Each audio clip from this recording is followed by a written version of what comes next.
الحمد لوليه والصلاة والسلام على نبيه محمد وآله وأصحابه أجمعين. أما بعد، فقد قال الله تبارك وتعالى جل جلاله في القرآن المجيد والفرقان الحميد: أعوذ بالله من الشيطان الرجيم، بسم الله الرحمن الرحيم. إنما يريد الله ليذهب عنكم الرجس أهل البيت ويطهركم تطهيرا. صدق الله مولانا العظيم، وبلغنا رسوله النبي الكريم، ونحن على ذلك من الشاهدين والشاكرين، والحمد لله رب العالمين. الصلاة والسلام عليك يا سيدي يا رسول الله، وعلى آلك وأصحابك يا حبيب الله. الصلاة والسلام عليك يا سيدي يا رسول الله، وعلى آلك وأصحابك يا حبيب الله. الصلاة والسلام عليك يا سيدي يا رسول الله، وعلى آلك وأصحابك يا حبيب الله. معزز علماء کرام، سادات اعظام، پیران طریقت اور ثنا خوانان رسول صلی اللہ علیہ وسلم، میرے دوستوں، پیارے بھائیوں، عرض خدمت یہ ہے، آج کے دعوت دہندہ جماعت اہل سنت کے کارکن ہیں۔ جماعت اہل سنت مذہبی صداقت کی بڑی نشانی ہے۔ حضور نے جس قوم کی ہدایت کی ضمانت دی ہے وہ اہل سنت والجماعت ہیں۔ سرکار کا فرمان ترمذی کی حدیث ہے کہ ستفترق امتی علی 73 فرقۃ، میری امت 73 فرقوں میں تبدیل ہو جائے گی۔ اس سے مراد امت دعوت ہے یا امت اجابت؟ اس سے امت اجابت ہے، امت دعوت مراد نہیں۔ اگر امت دعوت لی جائے تو کئی کروڑوں جماعتیں بن جاتی ہیں۔ کلہم فی النار الا واحدہ، سب جہنم میں جائیں گے، صرف ایک بچے گی۔ من ہم یا رسول اللہ صلی اللہ علیہ وسلم، یا رسول اللہ وہ بتائیے وہ کون ہیں؟ اب ہم اہل السنت والجماعہ، وہ اہل سنت والجماعت ہیں۔ اہل سنت بھی ہیں، اہل جماعت بھی ہیں۔ فرمایا مس سنت والجماعہ، آپ بتا دیجئے کہ سنت اور جماعت کس بات کا نام ہے؟ کہا ما انا علیہ الیوم و اصحابی، جس عقیدے، جس مذہب، جس عمل پر آج میں ہوں، میرے صحابہ ہیں، وہ اہل سنت والجماعت ہے۔ اس سے جو فوری طور پر نتیجہ نکلتا ہے وہ یہ ہے، اور میں امید کروں گا کہ یہ بات یاد بھی رکھیں گے، کہ جو عقیدہ صحابہ میں پایا گیا ہے اگر امت کے کسی فرد میں پایا جائے آپ اس کو گمراہ نہیں کہہ سکتے۔ بے شمار عقائد ہیں جن کو اہل سنت جانتے ہی نہیں ہیں، اور بلا وجہ کسی کو کبھی شیعہ، کبھی وہابی، کبھی کچھ کہتے ہیں۔ جو عقیدہ صحابہ میں ثابت ہو اس عقیدے کے حامل کو آپ گمراہ نہیں کہہ سکتے، بلکہ یہ ہدایت کی ضمانت ہوگی۔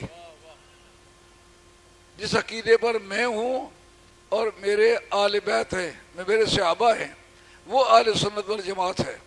اس لیے آج کی مجلس جو ہے یہ اطرت رسول کے عنوان پر ہے، تو اطرت رسول کے عنوان کو میں سنت رسول صلی اللہ علیہ وسلم اور اہل سنت والجماعت کے بیان سے انشاءاللہ ثابت کروں گا۔ بے شمار لوگوں کو مجھ سے اختلاف ہے، مگر لطف کی بات یہ ہے کہ وہ اہل سنت کے جو تمام مضامین سے آشنا ہی نہیں ہیں۔ میں کہتا ہوں کہ جو بات میں نے اپنی کتابوں میں لکھی ہے، جہاں سے سورج نکلتا ہے وہاں سے شروع کرو، جہاں ڈوبتا ہے وہاں تک چلے جاؤ، میرے سٹیٹس کا آدمی ہو، ان باتوں میں سے کسی پر ہاتھ رکھو، انشاءاللہ تعالیٰ اس کو اس سے جواب دوں گا کہ مزہ ہی آ جائے گا۔ ایسے اچھلنے کودنے سے کچھ نہیں بنتا۔ میں جانتا ہوں کون کتنے پانی میں ہے۔ اس وقت جتنے دانشوروں نے میرے خلاف باتیں لکھی ہیں، میں سمجھتا ہوں سوائے اس کے کہ انہوں نے اپنے آپ کو ننگا کیا ہے، بات کچھ نہیں کہہ سکے۔ بڑی ذمہ داری سے کہتا ہوں، یہ علماء کی محفل ہے، یہ عوام کی محفل نہیں، اہل علم کی محفل ہے۔ یہ جرت کرتے وقت بہت دل پہ ہاتھ رکھنا پڑتا ہے، مگر میں ببانگے دہل کہتا ہوں جو باتیں میں نے لکھی ہیں اس پر ہاتھ رکھے کوئی، ماں کا لال بندہ میرے جوڑ کا ہو، میرے ساتھ بات کرے، جب بھی کرے، جہاں بھی کرے، جیسا بھی کرے، حاضر ہوں۔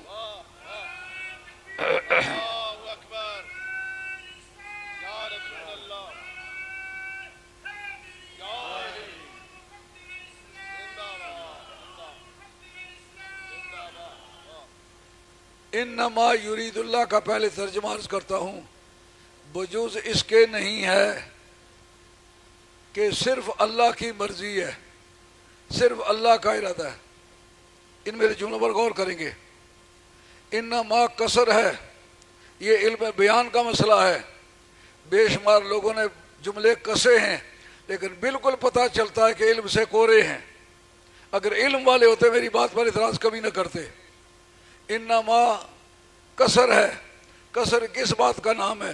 ایک وصف کو، ایک صفت کو، ایک فعل کو، ایک شان کو سب سے نفی کر کے ایک کے اندر بند کرنا، اس کا نام ہے قصر۔ جس کو بند کریں وہ مکسور ہے، جس کے اندر بند کریں وہ مکسور علیہ ہے۔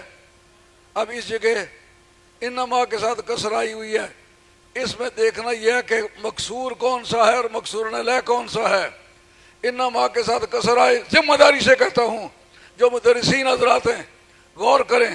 مجھے اس بات کی کوئی گھبراہٹ نہیں، میں مولوی برادری کا آدمی نہیں ہوں، پہلی تاریخ سے ہی مجھے مولویوں سے ٹکر کھانا پڑی ہے اور انشاءاللہ کامیابی کے ساتھ زندگی گزاری ہے۔ کوئی آدمی یہ ہاتھ کھڑا نہیں کر سکتا کہ میں اس کے ساتھ بات کرنے کے لیے کیا تو یہ چھپ گیا یا بات نہیں کر سکا۔ کل بھی بات کے لیے تیار تھا، آج بھی بات کے لیے تیار ہوں۔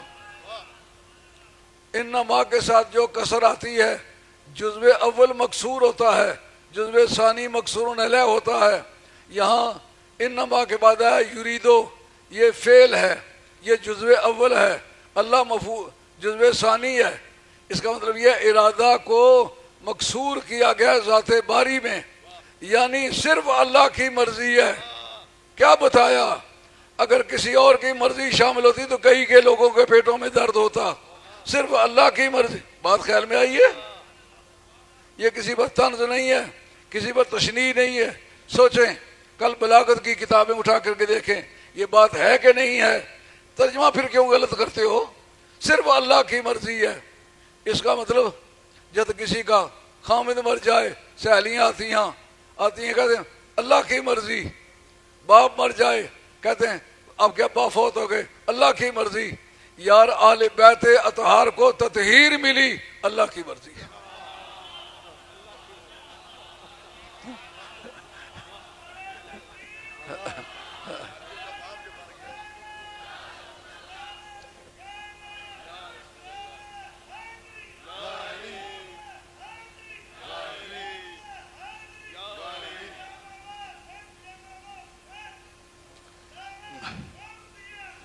میں اس وقت اتنا کمزور ہوں، نہ میری آواز اس قابل ہے کہ میں شعر پڑھ سکوں، وگرنہ شعر پڑھنے کا ڈھنگ مجھے آتا ہے۔ میں شعر و شاعری ایم اے میں پڑھاتا رہا ہوں مدت، اور بہت اچھی طرح جانتا ہوں کون سا شعر کس جگہ پیش ہونا چاہیے، کس شعر کا مضمون کیا ہے۔ بہت اچھی طرح یہ بات سمجھتا ہوں۔ 40 برس پڑھایا کو تو 4-10 دن نہیں پڑھایا، ایم اے کلاسز 40 برس پڑھائی ہیں، بہت اچھی طرح جانتا ہوں۔ جو بات میں کہتا ہوں درسیات کے نکات پر اس کو پرکھیں، یہ بات صحیح ہے کہ نہیں؟ رب کا یہ کہنا کہ صرف اللہ کی مرضی ہے۔ یاد رکھیں فضل کی 2 قسمیں ہیں، ایک فضل جزائی اور ایک ہے تفضیل فضالی، یعنی اللہ تعالیٰ اپنے فضل سے کمالات جو ملتے ہیں، ایک کمالات کسبیہ ہیں، ایک کمالات فضلیہ ہیں، جس کو کہتے ہیں نبوت اور رسالت۔ وہ اللہ تعالیٰ کا فیضان فضل ہے۔ اگر کوئی آدمی یہ کہے کہ میں پہلے عبادت کرتا رہا، صوفی بنا، مجدد بنا، محقق بنا اور یہ مرتبے پائے، اس کے بعد رسول بنا، یہ کہتے ہی کافر ہے، کیونکہ یہ فضل جزائی نہیں ہے، یہ فضل عطائی ہے۔ جس قانون کے مطابق اللہ نے نبیوں کو نبی بنایا، اسی قانون کے ماتحت اہل بیت اطہار کو تطہیر عطا فرمائی۔ فرمایا مرضی ہے میری مرضی سے ایسا۔ یہ پتہ کہاں کہا جایا کرتا ہے؟ جس جگہ انکویسچننگ اوبیڈینس ہو، قانون کہتا ہے انکویسچننگ اوبیڈینس، جس جگہ بلا چون و چرا بات ماننی ہو، اس جگہ کو کہہ سکتا میری مرضی رہی۔ یہاں رب کریم نے یہ بتایا کہ اگر تمہارے پیٹ میں درد ہے تو اس کو جانے دو، میری مرضی رہی، میں اپنی مرضی سے ان کو یہ فضیلت عطا فرمائی ہے۔ تو یہ فضل جزائی نہیں ہے، فضل عطائی ہے۔ اس کے لیے عمل کی شرط نہیں ہے۔ اس کے ساتھ پہلا جو حصہ ہے جس میں ازواج مطہرات کا ذکر ہے، اس میں آیا ہے کہ تم جو ہے لستن کاخذ من النساء، تم دنیا کی عورتوں میں سے کسی کی مانند نہیں ہو۔ اگر تم نیکی کرو گی تو تمہیں دگنا ثواب ہوگا، اگر بدی کرو گی تو دگنا عذاب ہوگا۔ اس کا مطلب یہ حضور کے ازواج مطہرات اہل بیت میں سے ہیں، لیکن وہ فضل جزائی کے کھاتے کی ہیں۔ اگر اچھے اعمال کرو گے تو ثواب ملے گا، اگر اعمال میں کوئی کوتاہی دکھاؤ گے تو پھر تمہیں دگنا عذاب بھی ہوگا۔ لیکن یہ جن کا نام تطہیر کے نام سے آیا ہے، ان کو ہم نے یہ اس کھاتے میں نہیں رکھا، اس میں فضل جزائی نہیں، فضل عطائی کے کھاتے میں رکھا ہے۔ نبی کریم رؤوف الرحیم صلی اللہ علیہ وسلم نے اس کی جو تفسیر فرمائی ہے، مفسرین کے ہاں دو طرح کی حدیثیں اس کے اندر موجود ہیں۔ سرکار نے پہلے چادر ڈالی اور یہ کہا اللہ کریم اللہم ہؤلاء اہل بیتی، مولا کریم یہ میری اہل بیت ہے۔ اس پر ایک قاعدہ نقل کرنے لگا بلاغیوں کا، دھیان کرو جتنے مدرسین حضرات بیٹھے ہوئے ہو، جس وقت مسند الیہ اس میں موصول ہو، اس وقت مسند کو موصول مسند الیہ کے ساتھ خصوصیت ہوتی ہے۔ جیسا کہ آپ دیکھیں اولئک علی ھدی من ربہم، اعلیٰ حضرت کہتے ہیں صرف وہی لوگ ہدایت پر ہیں، کیونکہ اس میں اشارہ مسند الیہ ہے، یہ وہی اس میں اشارہ اس جگہ بھی مسند الیہ ہے۔ اس کا مطلب یہ کہ میں تمہیں بتاتا ہوں کہ یہ یہی میری آل بیت ہے۔ ہؤلاء اس میں اشارہ ہے اور آل بیتی، اور یہ اس کے وہ مسند جو ہے وہ مبتدا ہے، یہ اس کی خبر ہے۔ اس کا مطلب یہ ہے کہ آل بیت ہونے کو خصوصیت ہے ہؤلاء کے ساتھ، جو اس کھاتے میں ہیں وہی آل بیت ہیں۔ باقی اگر آل بیت ہے تو وہ اور کھاتے کے آل بیت ہے، اس جگہ آل بیت اور کھاتے کے آل بیت ہے۔ آ گئی بات خیال سے میں؟ اچھا، اس جگہ سرکار نے دھیان کرنا ہوگا، مولانا کتابیں بہت الٹ پلٹ کر لینا اور چیز ہے، فنی طور پر کسی چیز بات کو سمجھ لینا یہ اور چیز ہے، یہ بات یاد رکھنی پڑے گی۔ اس جگہ جو فرمایا یہ میری آل بیت ہے، اگر آیت نازل ہونے سے پہلے یہ بات کہی پھر کیا ہوگا؟ پھر یہ ہوگا شان نزول۔ شان نزول کا کیا مفہوم ہے؟ علماء کرام جو تفسیرات پڑھانے والے نوٹ کرو اس کو۔ شان نزول ایک ایسی چیز ہے، علامہ بدر الدین زرکشی آپ کی البرہان فی علوم القرآن اور جلد نمبر اول صفحہ نمبر 22 اس کے اندر موجود ہے کہ جو شان نزول ہے اجماع امت کے ذریعے سے بھی اس مفہوم کو خارج نہیں کیا جا سکتا۔ اس کا مطلب اگر تم کسی کو یہ کہو اس کے اعمال اچھے نہیں، اس لیے اہل بیت میں سے نہیں ہے، نہیں تمہارا باپ بھی نکلا ہے قبر سے، تو اس مفہوم کو تبدیل نہیں کر سکتا، کیونکہ یہ اجماع یہ شان نزول میں شامل ہے۔ اگر شان نزول ہے اور جیسا کہ واقعتاً ہے تو اس کا مطلب حسن و حسین خاتون جنت المورا مرتضیٰ ان کی اولاد اس زمرے میں آئے گی۔ اور اگر یہ آیت نازل ہونے کے بعد سرکار نے چادر ڈالی اور یہ جملے کہے کہ یہ میری آل بیت ہے، پھر یہ کیا ہوگا؟ یہ تفسیر ہوگی۔ اب صاحب تفسیر اگر کسی کو خاص کر لے، کوئی منع کرنے والا نہیں ہے، ساری دنیا آل بیت ہو، لیکن سرکار ان کو خاص کر لیں تو خود صاحب تفسیر میں تخصیص کر دے، دنیا کی کوئی طاقت اس کو روک سکتی نہیں۔ آئی بات خیال میں؟ ایسے گپے مارنی آسان ہیں. اس جگہ ازواج مطہرات پر ایک بحث ہے. ابن بطال نے اپنی فتح الباری پہلے جو لکھی گئی وہ ابن بطال نے لکھی ہے. بخاری کی شرح ہے وہ بھی. یہ جو ابن حجر اسقلانی کی ہے یہ بات کی ہے وہ پہلے کی ہے.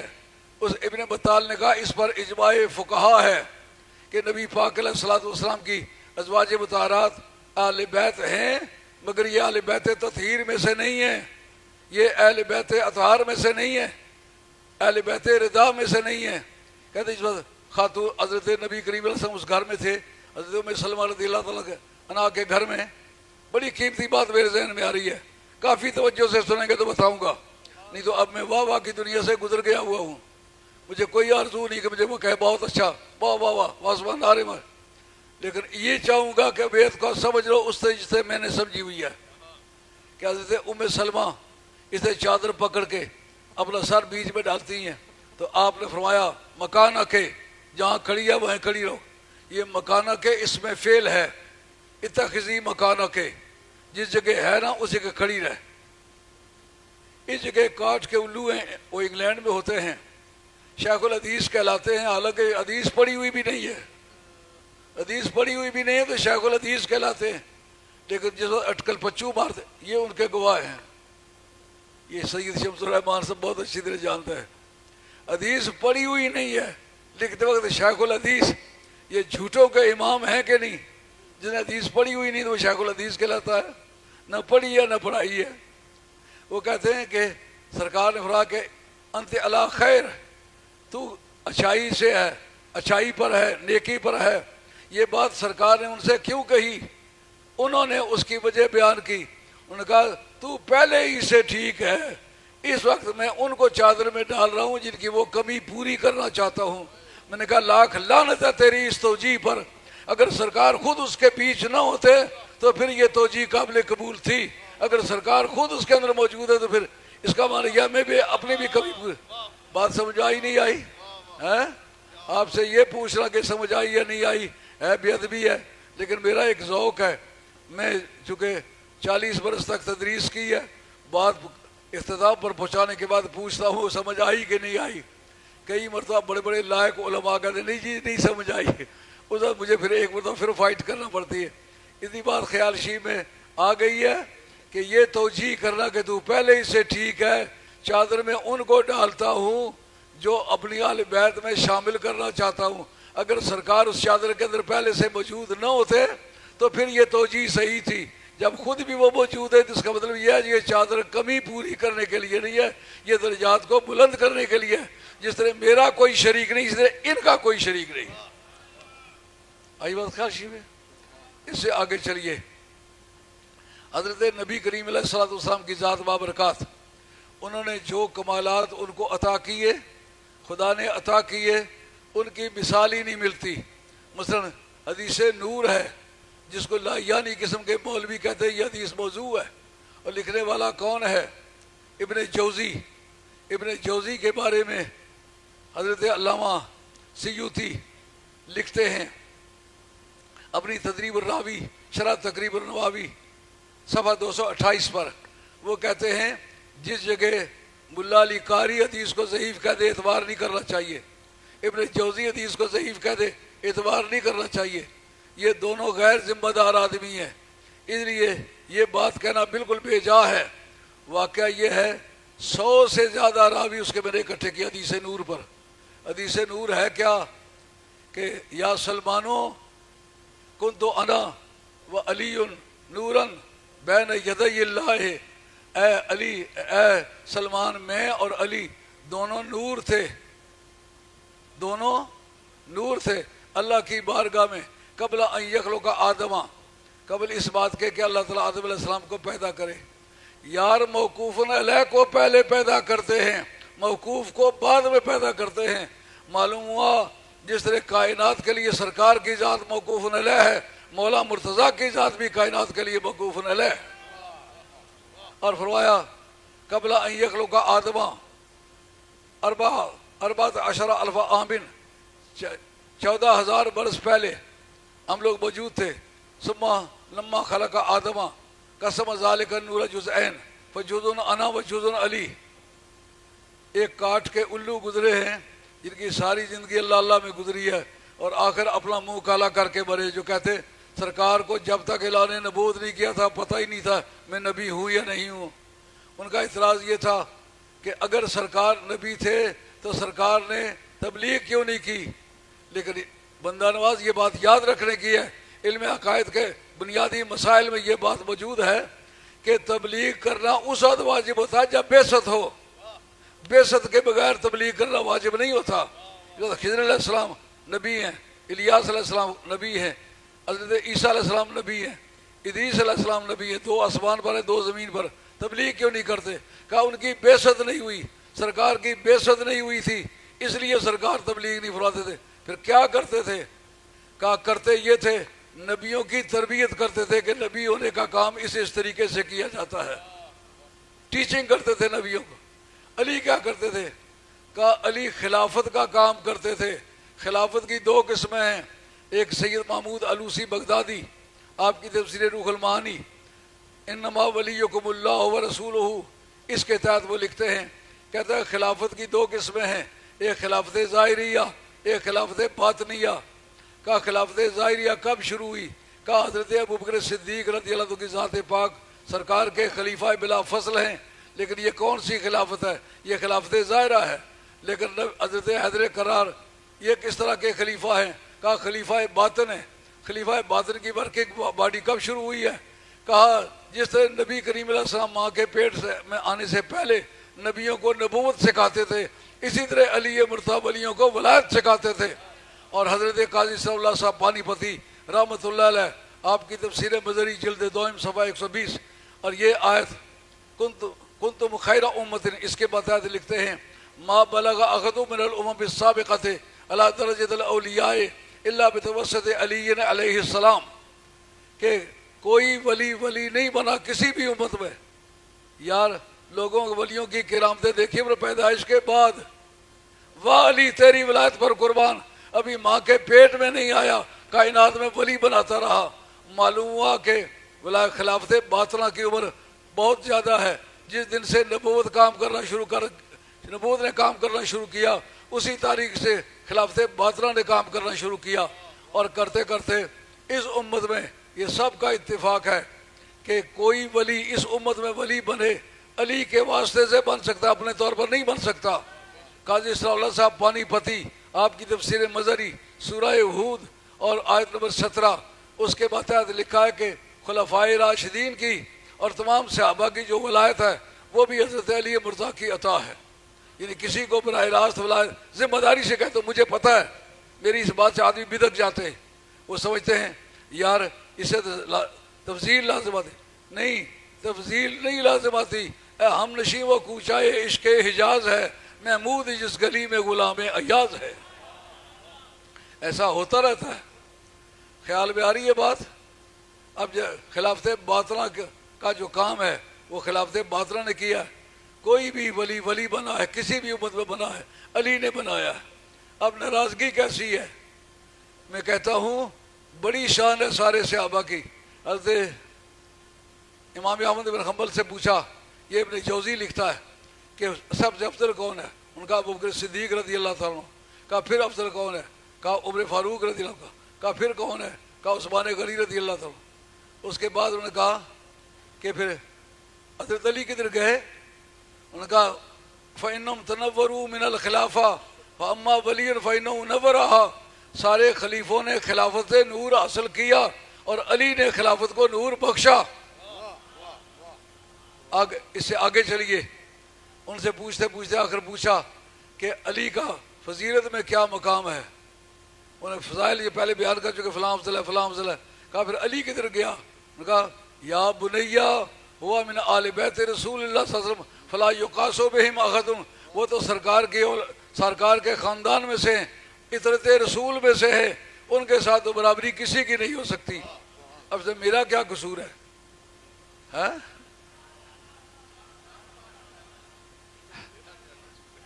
عمر گزری ہے اس دشت کی سیاہی میں. اب ہمیں کوئی سکھانا چاہے تو مشکل کام ہوگا.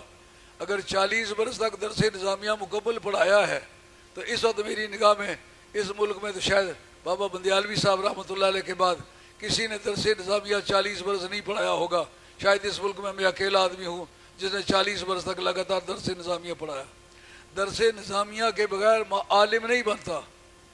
کوئی بی اے کر لے، ایم اے کر کے، ڈبل ایم اے کر لے، ماسٹر کر لے، پی ایچ ڈی کر لے، عالم نہیں بنتا. پی ایچ ڈی ایک چٹ کا نام ہے. ایک مضمون پر کچھ الفاظ لکھ لیتا ہے وہ پی ایچ ڈی ہو جاتا ہے. لیکن درس نظامیہ تو جناب سبھی کتابوں میں دسترس ہو اور قدرت ہو تو پھر وہ درس نظامیہ پڑھ سکتا ہے. پڑھانے کا کام تو خاصا مشکل کام ہے. خواجہ قمر الدین شالوی رحمۃ اللہ علیہ میرے استاد بھائی تھے، اور بدھو والے استاد پوری زندگی کسی شاگرد کی تعریف کرتے ہوئے نہیں سنے. ان کا غلام خان بھی میرا شاگرد ہے مگر انتہائی گنذہن آدمی ہے. لیکن خواجہ قمر الدین شالوی رحمۃ اللہ علیہ کے مطلب کہہ لگے یہ محنتی بھی ہے، ذہین بھی ہے اور ادب والا بھی ہے. ان سے ملاقات کر کے مزہ آ جایا کرتا تھا. ان کی مجلس سے کم از کم سید ہونے کا مضمون سمجھ آیا. ایک مرتبہ کراچی میں سید مزمل شاہ صاحب بنیال شریف کے پڑھے ہوئے تھے. وہ نماز پڑھانے لگے صبح کی، بھول گئے. جب بھول گئے تو دوست آگے پیچھے دیکھنے لگے کہ ان کو کہیں نماز نہیں ہوئی. آپ کافی دیر تک گردن جھکا کے اسے سوچتے رہے تو فرمایا شاہ صاحب نماز میں بڑا مزہ آیا ہے، ایک مرتبہ پھر پڑھا دیں. دوستوں نے کہا کہ آپ نے یہ کیوں نہیں کہا کہ نماز نہیں ہوئی؟ انہوں نے کہا ایک سید کی نماز کو میں کہوں کہ نہیں ہوئی نہیں، دوبارہ پڑھ لینے میں عرض کوئی نہیں ہے، لیکن یہ بے ادبی یہ کام میں نہیں کرتا. اس طرح کا پیر کہ دربار عالیہ گولڑا شریف جس کے پاس دربار میں مرید بن کے کھڑا ہو، جلال پور شریف جس کے بارگاہ میں مرید بن کے کھڑا ہو، اللہ حضرت کے اسی طریقے سے اور جو چشتیہ کی گتیاں ہیں وہ مرید بن کے کھڑے ہوں، ان کا تو دماغ ہی کام نہ کرے. لیکن ہم نے دیکھا میرا بچہ چھوٹا سا تھا، خواجہ قمر الدین شالوی رحمۃ اللہ علیہ، اس کے پاؤں کو چھو کے اس نے اپنی داڑھی پر باندھ لیا. سمجھ آ گیا کہ اس نے سید ہونے کے معنی سمجھے. خیال میں یہ بات اب نبی کریم علیہ الصلوۃ والسلام کی جو آل بیت ہے، اطرت رسول، یہ ایک لفظ ہے جس کو ڈکشنری میں دیکھیں تو نا آشنا اس کا کیا ترجمہ کرتے ہیں. حضرت ابن مردوہ جو 4 اور 5ویں صدی کے بڑے عظیم محدث ہیں، وہ کہتے ہیں کہ اطرت رسول سے صرف علی، حسن، حسین، خاتون جنت اور جناب مصطفیٰ اس میں اطرت میں شامل ہیں. سرکار دو عالم صاحب نے آل بیت کہتے وقت اپنے آپ کو شامل کیا. وہاں لندن میں ایک بزرگ گئے جنہوں نے داڑھی بہت اچھی طرح سے رنگی ہوئی تھی اور بڑے اچھے آستانے کے بزرگ تھے. وہ کہنے لگے یہ جو اللہ تعالیٰ نے کہا نا کہ اللہ تعالیٰ تمہیں پاک کرنا چاہتا ہے، پاک اس چیز کو کرتے جو پلید ہو. یہ بات رکھے. اپنا کرتا پکڑ کے اس نے کیا، کہا میں کہتا ہوں یہ میرا کرتا پاک کر دو. پوچھے گا کوئی کہ پلیدی کیا لگی ہوئی ہے؟ جب سیدوں کو پاک کرنا چاہ پوچھنا پڑے گا تو پلیدی کیا ہے؟ سیدوں کے آل بیت کے دل و دماغ میں جو کبر اور تکبر کے بت تھے وہ نجاست تھی، اس کو دور کرنے کے لیے.